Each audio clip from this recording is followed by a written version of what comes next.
আমি আমার নেককার বান্দাদের জন্য এমন জান্নাত বানিয়েছি মা লা আইনুন রাআত, পৃথিবীর কোন চোখ ওই জান্নাতের সৌন্দর্য দেখে নাই।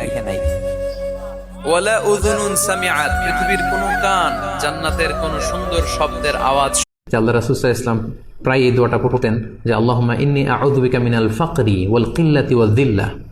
এর মানে হচ্ছে, হে আল্লাহ, আমি দারিদ্রতা থেকে আপনার কাছে পানাহ চাই। আমার আল্লাহ বলে এই জমিনটা আমি পুরা তামা বানা দিব।